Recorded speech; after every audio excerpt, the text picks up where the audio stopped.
Hey guys, I'm Divya. இன்றைக்கி என்ன பார்க்க போகிறோம் அப்படின்னா, இந்த ஜாப்பனீஸில் வேர்பை எப்படி வந்து அவங்க 3 குரூப்பாக பண்ணுறாங்க, அந்த வேர்பை எப்படி கண்டுபிடிக்கிறாங்க, குரூப் 1 இல்லை அது என்ன குரூப்பு என்னன்னே தெரில சொல்லிக் கொடுங்க அப்படின்னு கேட்டிருக்காங்க. நான் சொல்லித்தரேன். இப்போது குரூப் 3 ஃபஸ்ட்டு நம்ம பார்த்துக்கலாம். குரூப் 3ல் அந்த எப்படி திரும்ப சொல்லுவாங்க, அதை குரு சுரு மாடல் அப்படின்னு சொல்லுவாங்க. அதை ஏன் அப்படி சொல்கிறாங்கன்னா, இப்போ குரூப் 3 அந்த வேர்பு அப்படின்னு எப்படி கண்டுபிடிக்கிறது அப்படின்னா, இப்போது அந்த நவுன் ப்ளஸ் கிமாசு அப்படின்னு அது ஆட் ஆகிருக்கணும். இப்போது கிமாஸுக்கு முன்னாடி எது இருந்தாலுமே அது குரூப் 3 அப்படின்னு கேட்டால் அது கிடையாது. அது வந்து ஒரு சர்டைன் மீனிங் தரணும். இப்போ நான் ஒன்று சொல்கிறேன் பாருங்கள். இப்போது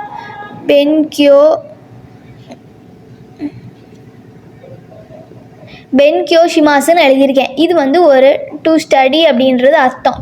இப்போது இந்த பென்கியோ ஷிமாஸில் இத்தனை ஷிமாஸ் இருக்குது, அதுக்கு முன்னாடி இந்த வேர்டு இருக்குது. இந்த வேர்டு வந்து ஒரு சர்டைன் மீனிங் தருதா அப்படின்னு பார்க்கணும். இப்போ பென்கியோ அப்படின்றது ஸ்டடி, இது வந்து ஒரு மீனிங் தருது.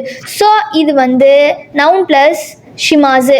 நவுன் ப்ளஸ் ஷிமாஸ் அப்படின்றது குரூப் 3ல் வந்துருச்சு. அதனால் இது நம்ம ஈஸியாக இந்த மாதிரி தான் நம்ம ஐடென்டிஃபை பண்ணிக்கணும். இப்போது இதே மாதிரி இன்னொரு எக்ஸாம்பிள் பார்க்கலாம். இப்போது கைமோனோ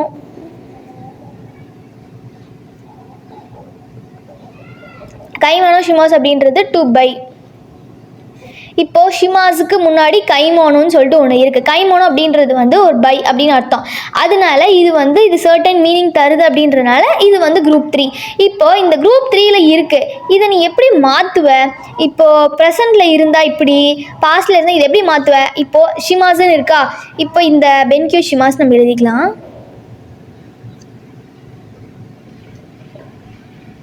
கொஞ்சம் ஷேக் ஆகும் கைஸ், கையில் தான் பிடிச்சிருக்கேன், கொஞ்சம் அட்ஜஸ்ட் பண்ணிக்கோங்க.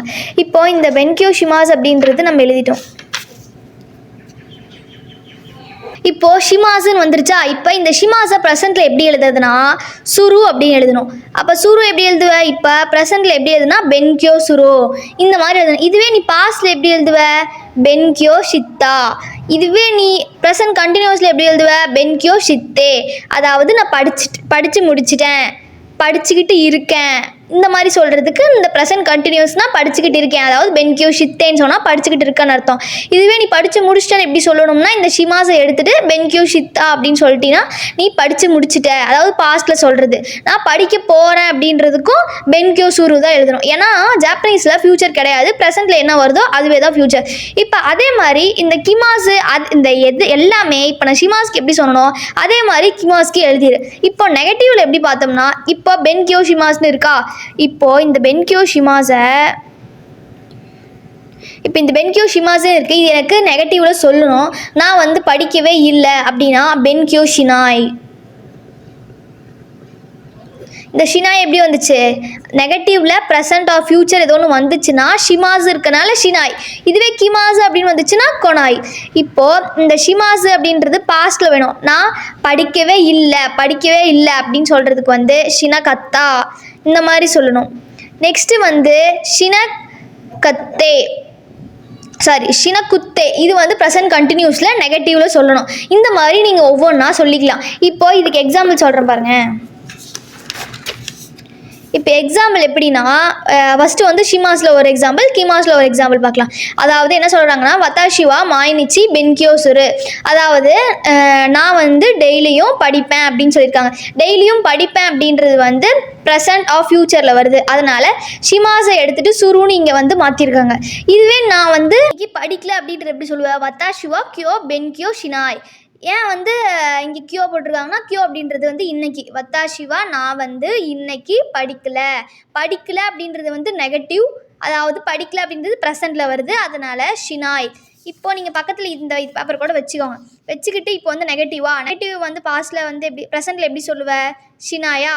அதே மாதிரி இங்கே எழுதியிருக்கும் பாரு, கியோ பென்கியோ ஷினாய். நான் இன்றைக்கி படிக்கலை எப்படி. நெக்ஸ்ட்டு வந்து கிமாஸில் எப்படி சொல்லியிருக்காங்க? தோமோதாச்சிவா அஷிதா உச்சினி குரு. அதாவது அவன் ஃப்ரெண்டு வந்து நாளைக்கு வீட்டுக்கு வரான் அப்படின்னு சொல்லியிருக்காங்க. இப்போ குரு வந்து ஏன் இங்கே போட்டிருக்காங்க? நாளைக்கு தானே சொல்லியிருக்காங்க. அதாவது ஃப்யூச்சர் ஆர் ப்ரெசன்ட் நம்ம வந்து குரு தான் யூஸ் பண்ணணும். கிமாஸ்க்கு குரு தான் யூஸ் பண்ணியிருக்கோம். நாளைக்கு என் ஃப்ரெண்டு வரான், அதனால் ஃப்யூச்சர் அப்படின்றதுனால குரு யூஸ் பண்ணியிருக்கோம். நெக்ஸ்ட்டு வந்து தோமோதாச்சிவா கியோ உச்சினி கொனாய். அதாவது அவன் ஃப்ரெண்டு வந்து வரல போல், இன்றைக்கி அவன் ஃப்ரெண்டு வரல. இன்றைக்கி அப்படின்றது ப்ரெசண்ட்டு, ப்ரெசண்ட் கொனாய். நெகட்டிவ் ப்ரெசண்ட் கொனாய். அவ்வளோதான் ஃப்ரெண்ட்ஸ். இதில் ஏதோ ஒரு டவுட்டு இல்லை வேறு ஏதோ ஒன்று குரூப் பார்க்கணும் அப்படின்னா கமெண்ட் பண்ணுங்கள், நான் சொல்லித்தரேன்.